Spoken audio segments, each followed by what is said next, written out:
Hello friends, welcome to ocean study adda. मैं ब्रजेश कुमार आप सभी का हार्दिक अभिनंदन करता हूं। आज के इस वीडियो में हम लोग मानव हृदय तथा उससे संबंधित कुछ महत्वपूर्ण बिंदुओं को समझने का प्रयास करते हैं जो बार बार एग्जाम में पूछे जाते हैं। तो आइए बिना देर के वीडियो को स्टार्ट करते हैं। यदि अभी तक आप चैनल को सब्सक्राइब नहीं किया तो प्लीज चैनल को सब्सक्राइब करके बेल आइकन को जरूर दबा लें।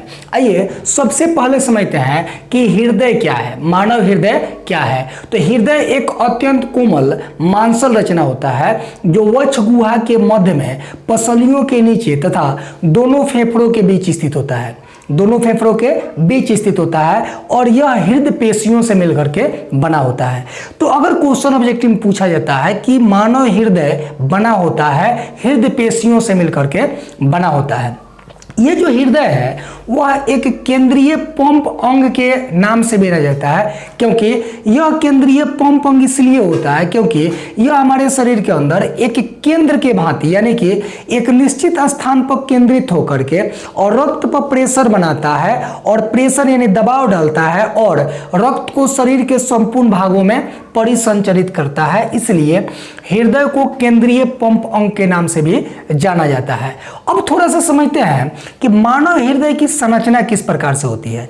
तो मानव हृदय जो होता है वह तिकोना होता है, यानी कि इसका आकार तिकोना होता है और इसका जो चौड़ा भाग है वह आगे की ओर होता है। मानव हृदय का जो चौड़ा भाग है वह आगे की ओर होता है और सर्करा भाग पीछे की ओर होता है और यह थोड़ा सा बाईं ओर झुका होता है। किधर झुका होता है? बाईं ओर झुका होता है।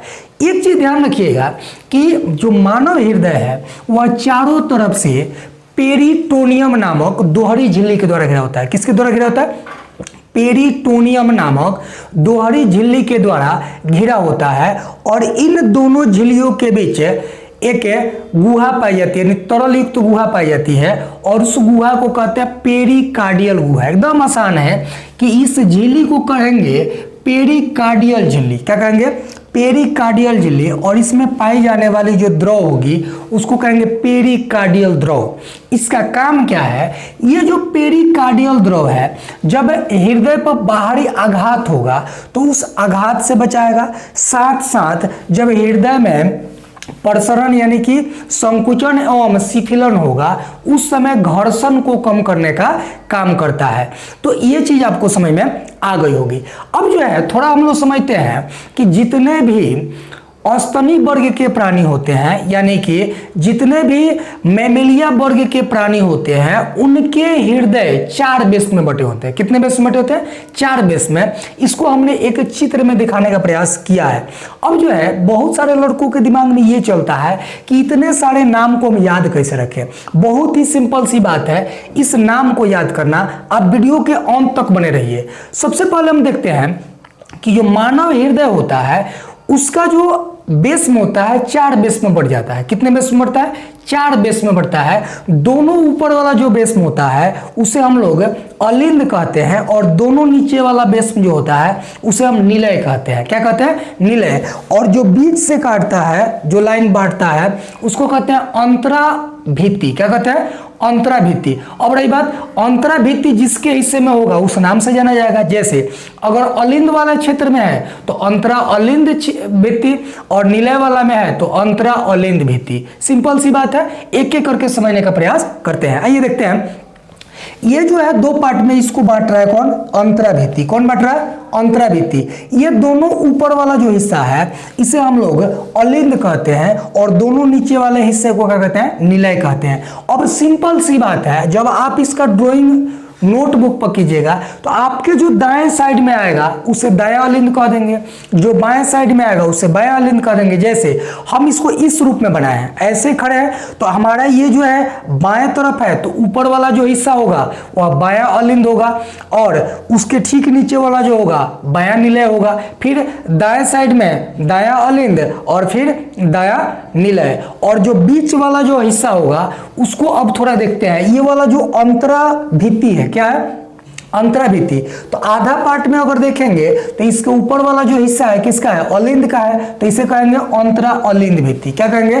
अंतरा अलिंद भित्ति। और नीचे वाला जो हिस्सा है उसे कहेंगे अंतरा निलय भित्ति। क्या कहेंगे? अंतरा निलय भित्ति। तो आप इसमें से 6 नाम आराम से याद कर लिए। कौन कौन?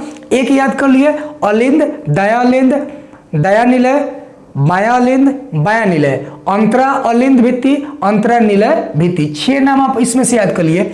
अब जो है थोड़ा सा ध्यान दीजिएगा कि जो दाएं साइड में जो होता है यानी अलिंद है और निलय है, इन दोनों के बीच में यहाँ पे एक कपाट लगी होती है, द्विदली कपाट, जो रक्त को जाने तो देती है लेकिन फिर वापस होने से रोकती है। ठीक इसी प्रकार से बाएं साइड में अलिंद और निलय के बीच में जो है यहाँ पर एक द्विदली कपाट लगी होती है, यह भी सेम काम करती है, रक्त को एक बार प्रवाहित होने के बाद फिर वापस आने से क्या करती है, रोक देती है। जैसे वाल काम करता है, जैसे आप देखे होंगे कल हम लोग क्या करते हैं, जैसे कल चलाते हैं तो वाल उठ जाता है और पाइप से पानी जो है हेड में आ जाता है और फिर वाल नीचे गिर जाता है और पानी का लेयर जो है नीचे नहीं जा पाता है।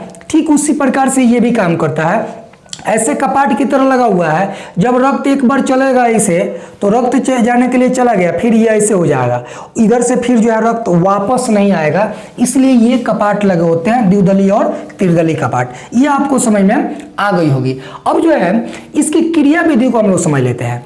क्वेश्चन पूछता है कि मानव हृदय की क्रिया विधि क्या है, यानी कैसे काम करता है। बहुत ही सिंपल बात है, इसके कार्य को समझना।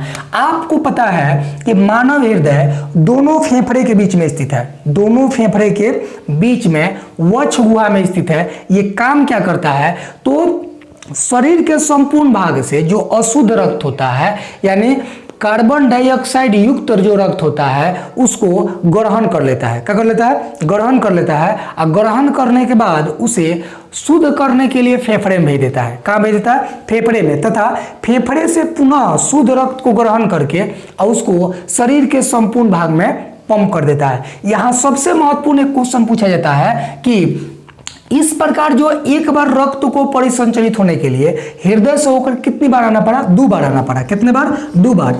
एक कंडीशन क्या था, शरीर के संपूर्ण भाग से रक्त को ग्रहण किया, ग्रहण करने के बाद उसको शुद्ध करने के लिए फेफड़ा में भेजा, फिर फेफड़ा से शुद्ध रक्त को ग्रहण किया और ग्रहण करके तब जो है उसे शरीर के संपूर्ण भाग में भेजा। अतः रक्त को शरीर के संपूर्ण भाग में एक बार परिसंचरित होने के लिए हृदय से होकर के 2 बार गुजरना पड़ता है। अतः उस क्रिया को हम कहते हैं रक्त का दोहरा परिसंचरण या रक्त का द्विगुण परिवहन। तो ये भी क्वेश्चन कभी कभी पूछ लिया जाता है कि मानव हृदय की क्रिया विधि को समझाएं, यानी कैसे ये कार्य करता है। तो आई होप आपको यह समझ में आ गई होगी। अगर वीडियो समझ में आई हो तो शेयर कीजिए, सब्सक्राइब कीजिए। मिलते हैं नेक्स्ट वीडियो में।